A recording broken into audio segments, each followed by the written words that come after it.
Hello and welcome to Absolute Game Off. Nerd! This is JP, and today's short little video is going to be talking about my 2024 collectibles. Now, I'm about starting my third year of collecting, getting back into collecting. So started in 2022, about March of 2022. So essentially, we're coming up on the 2-year anniversary of me starting to collect, going on to the third year. And in that first year, I spent a lot of time in the beginning buying back the books that I had sold off or traded from the time I quit collecting in the 90s until 2022. So over those last 20 years, I basically sold back the books for dumb reasons, whether it be wanted to sell them for some money, wanted to get rid of some junk, whatever it was, Christmas gifts, you name it. When you collect something, you get into it, and then when you're no longer into it anymore, they aren't as valuable as they were when you were into it. And so therefore, I wanted to get back some of those books that meant a lot to me. Amazing Spider-Man run with Todd McFarlane were the ones that I got rid of the last group, which was 298, 99, 300. I got rid of those sometime in 2017 or 2018, and that was my first goal to get back Spider-Man 300 because I should have never sold that one. And I'm buying that one back. That was the first book. And I thought, a couple $100 for that book. No big deal, right? I'm an adult now. These are things you spend money on. And then that $500 turned into what you see behind you now.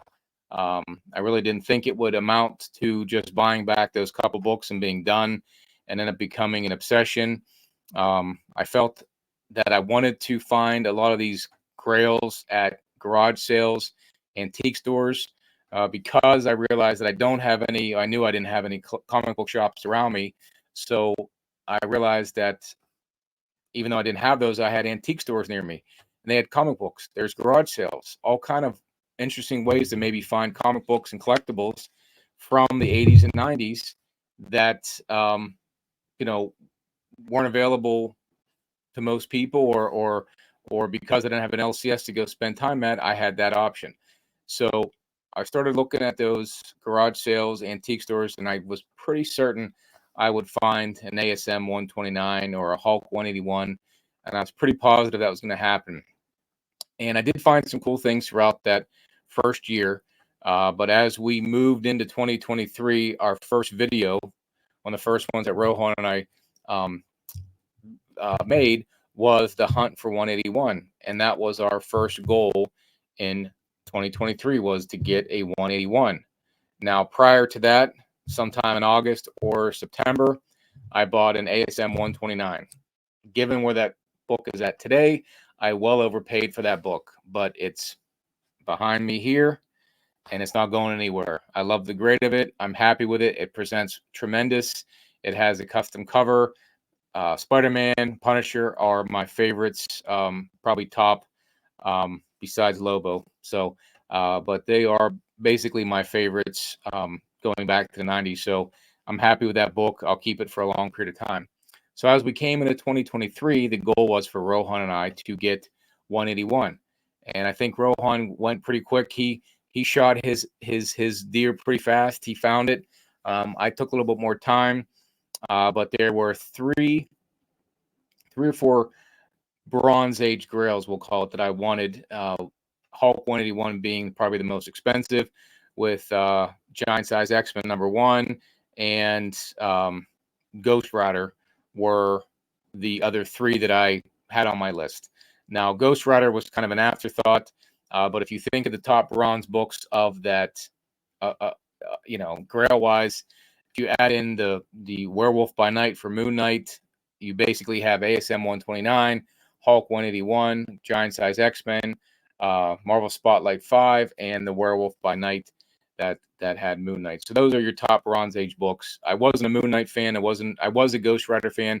So that's why at the tail end of the year that became on my list. The prices had dropped. That made it very reasonable. I had found a Marvel Spotlight 6 at an antique store for a reasonable price. It wasn't graded, but I thought I would find Spotlight 5 as well. And as the year went on and the prices dropped, getting a graded one seemed to be more in hand.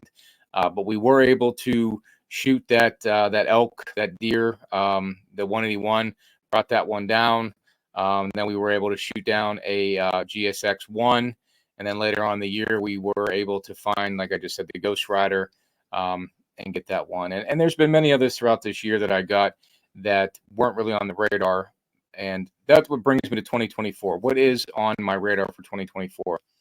I've started to get more into the horror books somewhat, and some of these indie books, Dave Stevens being one of them, and things like The Crow.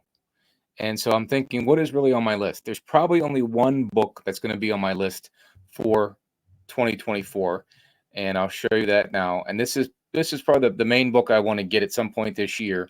The rest of them I'll explain later. But this is the main book. If I had to pick one thing that's on my list for the year, I don't have any huge grails. I really can't see myself spending thousands of dollars further on let's say Amazing Fantasy 15, Amazing Spider-Man #1, X-Men #1, a Star Wars #1, some Golden Age Batman. If they presented themselves for a good deal, I would get them. But just in my own head, to put that kind of money behind, $5,000 to $10,000 on one book seems like an investment I'm not willing to make. And again, we don't always look at these books as investments, but many of us may have expensive cars, expensive four-wheelers, expensive guitars, expensive guns. And again, it's a hobby. And there's a difference between having a bunch of guns or having that one Berlini gun that's way expensive, or having, a vintage Corvette, a 53 versus, an 83 or a 93 Corvette. I mean, I would take any of those, but there is some difference in cost-wise to what you're willing to put your money into to have it sit. And again, just not on my radar. I know many other people may have an inclination to do that. I'm just different when it comes to that. I bought the grails the grails I wanted that are behind me are the ones that I wanted as a kid. I don't ever really think in my head I was going to own an AF-15. Not that I still wouldn't, but I find it to be just a lot of dough to put on one particular comic, that if one day comics became a stamp, similar to a stamp collection, that is no value anymore, that was an awful lot of money to put into something that, really is just pieces of paper. Again, you can look at many things and say there's really only the value in what someone is willing to pay for it. And the hobby is what's fun. And so what I've enjoyed of the hobby was getting back into the hunt, meeting new people, and that has been a lot of fun in this past 2 years, is the people I've met, the friends I've met, going from, antique stores locally to antique stores in Long Beach, California, North Carolina. I've probably hit 100 different antique stores, maybe 200, and I found ridiculously interesting things. None of it was 5-figure finds, but they were pretty substantial 4-figure finds that were just things you don't find every day. And I thought that was the fun part about it. So that's why I do this. I do this for the thrill of the hunt and the camaraderie around the collection, the collecting itself. I don't know, like I said, at any point, maybe someday I would feel inclined to do an X-Men #1, an AF-15, an Amazing Spider-Man 1, a Fantastic Four 1. I mean, maybe someday I'll do that. But I think moving forward, I'm going to stick within a certain wheelhouse and basically buy the books that meant more to me, to my childhood, to my to the nostalgia feel. And this next book is probably one of the ones that hits that pretty hard. And looking at this book right now, The Crow #1. This is a book from Caliber Comics. essentially from 1989. It was came up prior to the movie with Brandon Lee. I don't remember the comic at the time because some of these caliber comics were even more harder to find than Dark Horse and Comico and whatnot. So it wasn't something I remember on the shelves, but I definitely did see the movie.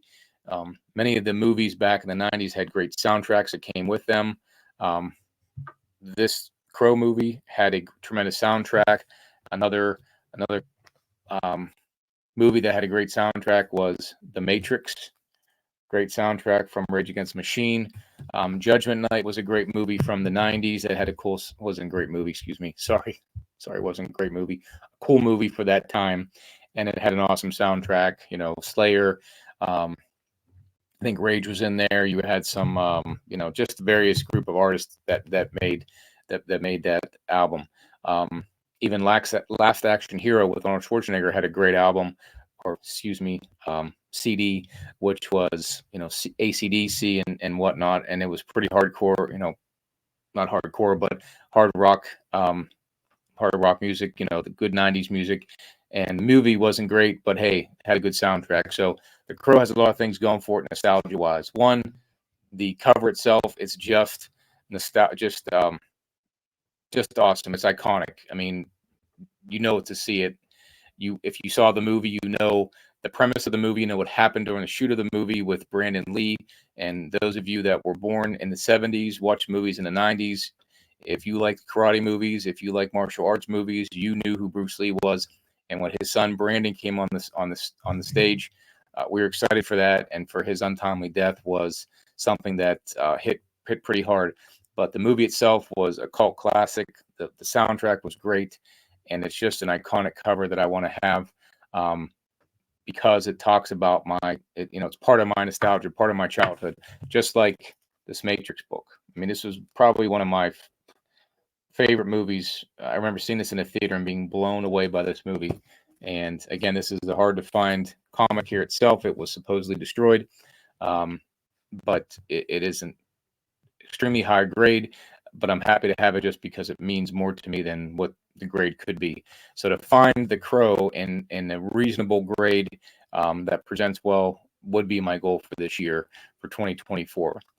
What I'll continue to do as part of what I do in collecting, and part of 2024 is going to be to continue to hit up antique stores, flea markets, estate sales, and try to find those gems that I had found over the past year and have great stories to go with those. But really for this year, I don't have a goal besides that Crow book. Everything else will continue to be hunting the comics. Excuse my dog. He's excited because we're going to go hunting, but he doesn't know it's not for ducks or birds. It's for comics, and he's not very good at finding comics when I've taken him. So, but yeah, that is going to be my 2024 goal, is that book Crow #1 in some reasonable grade that presents well, and just continue to hunt for you know, books that you don't see very often in the wild.